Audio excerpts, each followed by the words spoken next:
Hello, friends and enemies. Welcome to Horror and Inconvenience, where things are usually spooky and always weird. My name is Eve, and today I want to talk to you about some books that have secrets. Now, I'm not talking about books that hide themes or plot twists or even cryptograms, but rather books that are hiding witches in the woods, strange cottages made out of edible materials, uncanny transformations. I'm talking about books that, while they appear to be contemporary novels, are really fairy tales. Okay, well, they're not all contemporary books. Look, I'm trying here. This is actually my first video, and I'm trying some things out. Okay, so welcome. Thank you for being here. It means a lot to me. Spoiler timestamps and content warnings are in the description below, although I really don't think any of the books I'm about to talk about are plot-based enough for you to worry about spoilers. I do read the ending paragraph of one of them out loud in this, so glance at the timestamps if that is something that would concern you. Now, this is part 1 of my secret fairy tale adaptations series, which so far has 2 parts, but I talk a lot, and I like fairy tales a lot, so we'll see how this goes. I want to talk about this for 2 reasons. One reason is fancy, and that's that I think we often don't see how pervasive the folklore that we grow up with, or maybe even the folklore that we don't know about, is in the rest of our contemporary culture. The other reason is that fairy tales are really cool, and I think this will provide some offbeat book recommendations for fairy tale fans. I would love to hear any thoughts, future suggestions, etc. in the comments. However, if you do comment, please keep in mind to be polite. Not because I would ever take revenge, but my cat will kill you in your sleep. Great! Thanks for being here, and let's get started talking about secret fairy tale adaptations.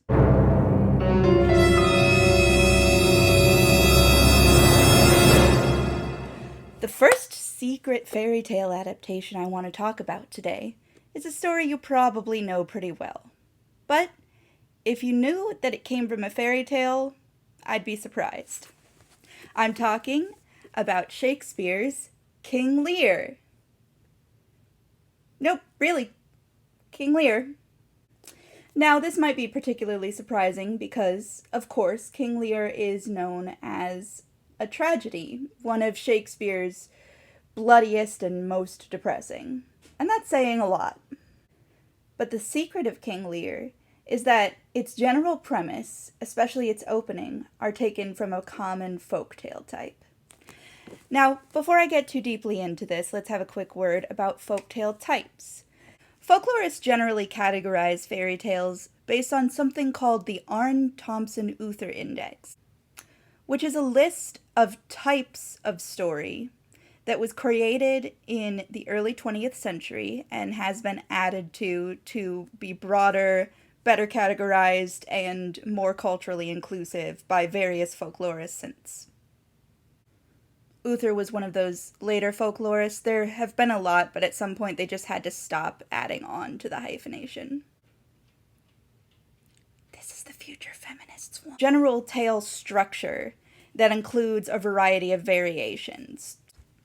So you know there are hundreds of versions of Cinderella. So the Cinderella tale type contains the English version, it contains the original French Cendrillon, it contains earlier French versions such as Donkey Skin and other cultural adaptations or versions of the same story. Now, what inspired the premise of King Lear is tale type 923, Love Like Salt. This is one of my favorite little-known fairy tales. And the general shape of it goes something like this. A father asks his 3 daughters how much each of them loves him, which is a totally normal and healthy thing to ask your children to tell you. The youngest says she loves him as much as food loves salt. The father is outraged. He's like, what? Salt's common and boring, and I'm not. I'm cool. I'm a cool dad. I'm not boring. He's super offended by this, so he totally reacts a normal amount by completely kicking his daughter out and disowning her. You know, normal parenting stuff. After a variety of adventures, and what kinds of adventures really depends on which version of the story we're looking at, the daughter ends up getting engaged, and she invites her father to her wedding without revealing her true identity to him. Now, this girl is obviously the cleverest of the daughters, and she has the most reason to be petty. So, since her father is attending her wedding banquet and doesn't know who she is, she decides to prove her long-ago point to him by ordering his food to be prepared without salt. He is, of course, disgusted because food tastes terrible without seasoning. When he expresses his discontent with his meal, he tells the guests around him that he understands what his youngest daughter said and wishes he had never kicked her out. At this point, since everything's going according to plan, the daughter reveals her identity to her father and forgives him. All is well in the kingdom. King Lear goes a little differently. Says Lear, "Tell me, my daughters, since now we will divest us both of rule, interest of territory, cares of state, which of you, shall we say, doth love us most, that we our largest bounty may extend where nature doth with merit challenge?" Which is a shitty way to set up the inheritance of a kingdom. Now, Lear's youngest daughter, Cordelia, knows this, and while she does miss out on the fantastic, succinct fairy tale line, "I love you as meat loves salt," she says something that's very similar in its sentiment. "Unhappy that I am, I cannot heave my heart into my mouth. I love your majesty according to my bond, no more nor less." And, like the fairy tale father, Lear is unimpressed with this sentiment and immediately kicks Cordelia out. Now from there, the two narratives diverge. While the fairy tale stays with the youngest daughter and follows her various adventures, depending on the tale version, Lear follows primarily the adventures of King Lear himself and his 2 elder daughters, Regan and Goneril, who are just the worst. They're some of the nastiest people in all of Shakespeare, and Shakespeare wrote Titus Andronicus. Meanwhile, Cordelia marries the King of France, and as queen, offstage she follows the events in her homeland. And eventually, when Regan and Goneril's tyranny has become too rank and she can no longer stand it, she brings her husband's forces back to England in order to take the kingdom back from them, with the intention of looking after her aging father, who, despite the way he's treated her, she can't stand to see in the clutches of his ungrateful eldest daughters. Of course, being a Shakespearean tragedy, most of the characters in King Lear have to end up dead. This includes Lear himself and the precious Cordelia. Still, before the crucial moment where they die more or less in each other's arms, there is a scene where Lear and Cordelia meet and exchange recognition and forgiveness. And it's these elements, the separation of a family by the father's hubris, the recognition of the long-lost child, and mutual forgiveness and future accord, that characterize the ending of the Love Like Salt tale and make this folk tale a recognizable and thematically important element in King Lear. Free dissertation topic. I'm never finishing my PhD.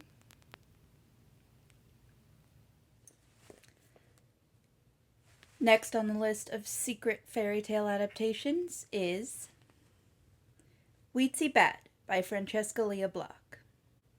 Block is a magical realist-inspired writer who writes mainly YA, and Weetzie Bat, one of her earliest works, has taken on the status of a kind of alternative YA classic, loved by those of us who were just absolutely insufferable as teenagers. So insufferable was I about this book that I forced my mom to let me name this cat Weetzie Cat after the book. So now every time someone says, "Oh, what a cute little kitty, what's her name?" my mom has to explain what her name is and why.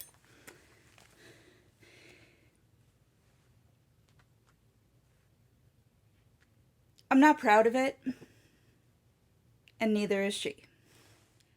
Fellow fans of Francesca Lia Block might wonder at seeing her work on this list, since with its magical realist-inspired and heavily folkloric and mythological themes, her body of work is more likely to directly adapt a fairy tale than to do it secretively. That's true for the most part, but I've included Weetzie Bat here because it's a little bit different. This coming-of-age story, set in late 80s LA, follows the main character's journey into adulthood as she and her best friend Dirk seek partners, have children, and generally try to remain whimsical and stylish in a world where responsibilities are increasingly crushing. So I'm sure no one here can relate to that. I sure can't. What makes this book different from Block's other work is that although there is a fairy tale style to the narration, there's really only one moment of magical realism. Okay, so first a quick rundown of the basics of Weetzie Bat. First of all, Weetzie Bat is, in fact, the main character's actual name, and no, a strong explanation for that choice is never given. The one time she addresses it in the book, she just says she has crazy parents. Weetzie, like many of us, is lonely in high school because she's just too cool and stylish for the other kids. That is, until she meets Dirk, who not only is also too cool and stylish for the other kids, but, style bonus, he's gay. From there, the story pretty much abandons any attachment to school, work, reality, in any way except the abstract. Weetzie and Dirk go clubbing, they seek partners, they feel sad and aimless, and they go to Dirk's Grandma Fifi for advice. Now, Grandma Fifi gives Weetzie a golden thing. It's never fully described, but it's clearly an old-fashioned lamp. Weetzie polishes the lamp. Out pops a genie. The genie grants her 3 wishes, so she asks for partners for herself and Dirk, and a house for them all to live in. This is the setup for, I won't call it a plot, but a series of events that follows.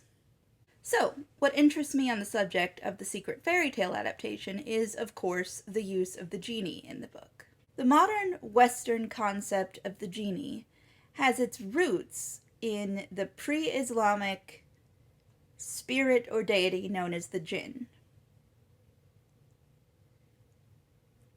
This type of spirit also appears in the Quran and has a place in Islamic thought.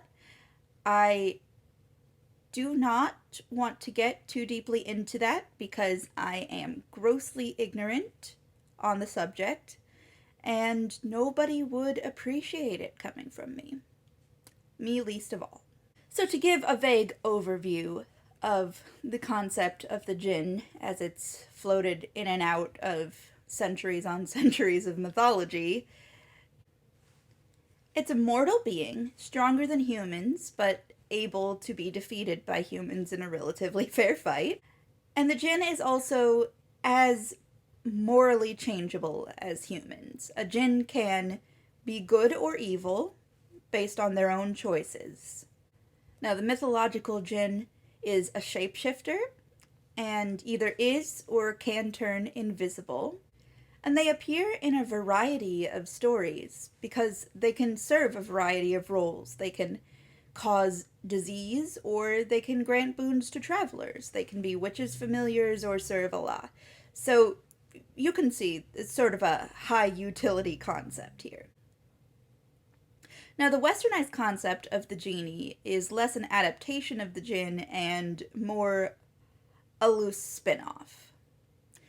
We get the word from the first European translation of The 1001 Nights, a famous collection of folk tales from the medieval Islamic world, which was gathered in a series of overlapping but not exactly the same Arabic manuscripts, which were circulated, added to, subtracted from, summarized, padded out, and eventually made their way into the hands of the Frenchman Antoine Galland. Between 1704 and 1717, Galland published in several volumes his version of Les Mille et Une Nuits. I'm so sorry, I do not speak French. In this translation, we find, perhaps for the first time, the written story of Aladdin. He's not in the medieval manuscripts of The 1001 Nights. Instead, Galland claimed that he had been told the story in Aleppo in 1709. It's not clear what happened next. Perhaps the storyteller wrote down an Arabic version of the story for Galland to translate later.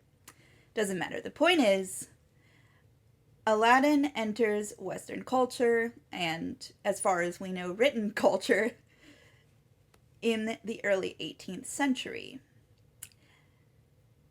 I bring this up because, first of all, if you're watching this, you probably know the most about genies from the Disney movie of Aladdin. And second, a lot of our Western concept of the genie comes specifically from this story, or from the Arabian Nights in general. I use that term to refer to various 18th and 19th century English translations of The 1001 Nights. The first English translation was titled The Arabian Nights, and subsequent translations usually followed that trend, to the point where the extremely racist framing number in Disney's Aladdin shares that title. VHS holders know what I'm talking about. So the genie, as we conceptualize it, seems to be a sort of result of cultural cross-pollination. The genie, as it showed up in more and more 19th century tales, is something of a trickster figure. In the most famous version of the story of the genie, said genie grants those who free him 3 wishes. In this, the genie often appears as a sort of trickster figure because those wishes tend to have a downside. Now, this is where I think the concept of the genie probably gets some influence from old stories of fairies and elves in Western culture, but it would take a much stronger folklorist than me to connect those dots properly. And probably one who took more than 1 semester of Arabic.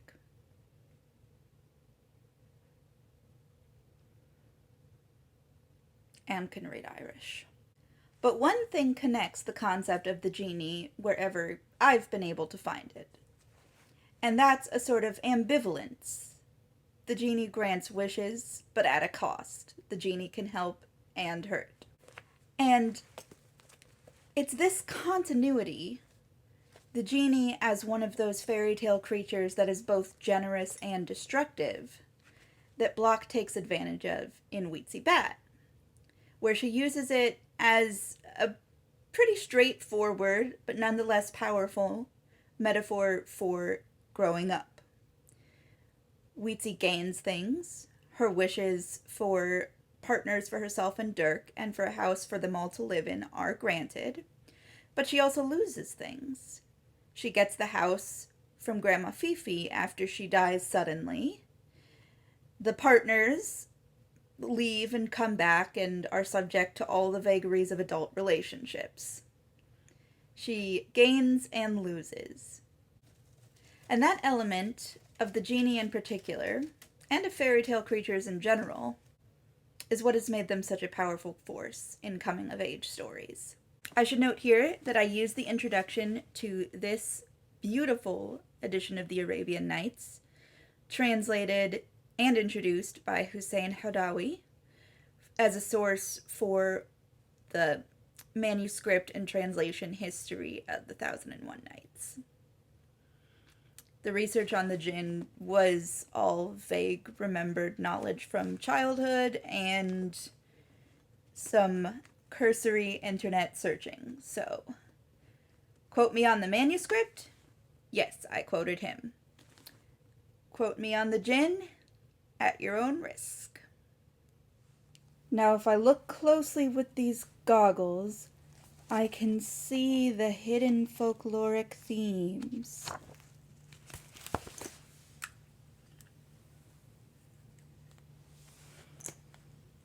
In 2010, when everything was steampunk all of the time, Matthias Malzieu's The Boy with the Cuckoo-Clock Heart was translated into English. Malzieu is the frontman of a French rock band called Dionysus, and The Boy with the Cuckoo-Clock Heart was published as a companion novel to their concept album, La Mécanique du Cœur. Again, I don't speak French. Now, before I point out the hidden fairy tale in this book, I'll need to do a brief synopsis of the plot, since even the people I know who listen to Dionysus mostly haven't read this one. They should, it's great. In Edinburgh, at the end of the 19th century, a little boy named Jack is found frozen half to death near... I really hope you guys can't hear my neighbor's lawnmower. Leaf blower? Drill?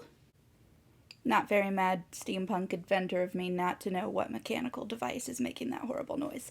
Anyway, in Edinburgh, at the end of the 19th century, a little boy named Jack is discovered frozen half to death near the home of an inventor named Madeleine. Madeleine installs a cuckoo clock as a sort of half inside, half outside of the body pacemaker to save the boy's life and help his heart run. She warns Jack, when he recovers a bit, that this cuckoo clock will have to stay attached to his body for the rest of his life, and that it is imperative that he avoid strong emotions so as not to break the delicate cuckoo clock, primarily that he avoid falling in love. Of course, this being a story, he falls in love immediately.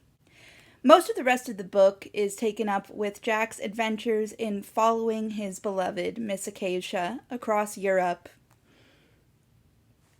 for reasons.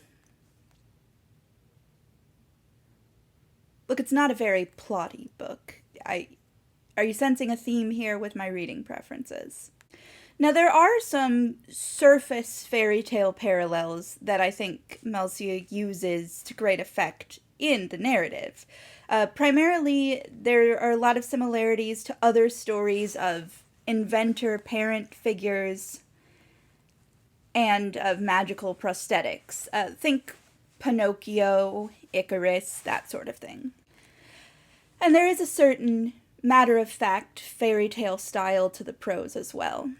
These are surface things that Malzieu is using stylistically to make his point.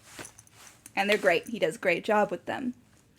The hidden fairy tale in this book, however, is an adaptation of the original story that The Frog Prince is based on. That would be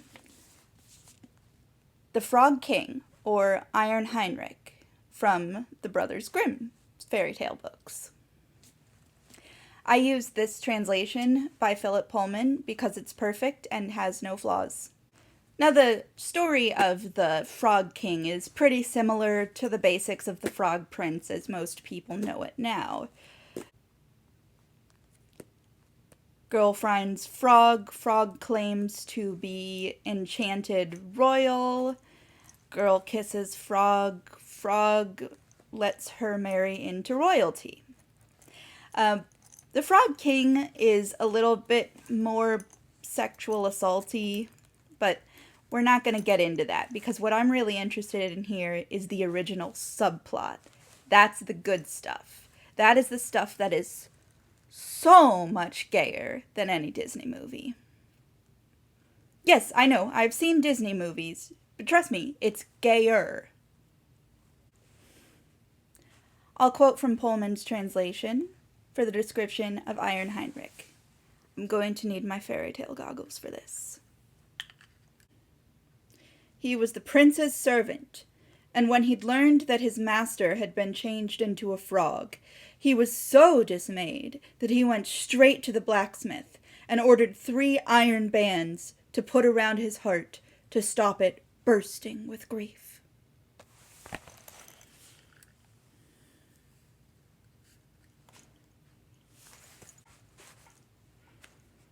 But in like a straight way. Now, when the Frog King's enchantment is lifted and he's able to turn back into a man, Iron Heinrich comes to his side immediately.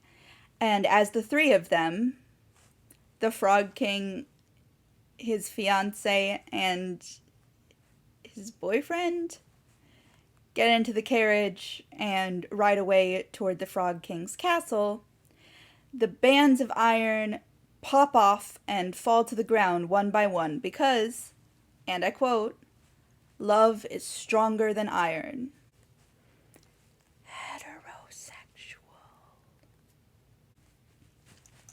Now, The Boy with the Cuckoo-Clock Heart doesn't have a neat ending like that. Frankly, you can sustain that kind of wholesomeness for 7 pages, but not for 170. Instead, Jack eventually loses Miss Acacia and returns to Edinburgh, where Madeleine has since died. He speaks to a neighbor he knew in his youth. And I'm just going to go ahead and quote briefly from what the neighbor tells him. "Without Madeleine's clock, you would never have survived the coldest day on earth. But after a few months, your flesh and blood heart was strong enough. She could have removed the clock, as expertly as she removed stitches. That's what she should have done. But over time, she grew attached.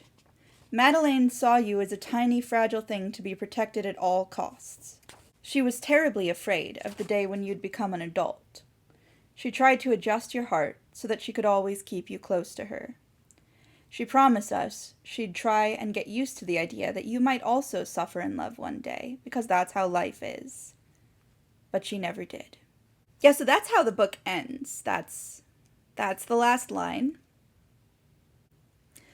But let's talk briefly about story structure here, because even though it seems on the surface more or less opposite of the ending of Iron Heinrich's story, there's a certain structural rhyme to it that I feel really makes this book a genuine adaptation of this folktale.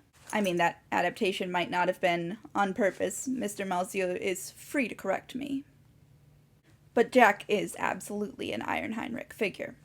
While The Boy with the Cuckoo-Clock Heart subverts this fairy tale ending, Jack not only loses his love, but also his faith in Madeleine, his inventor parent figure.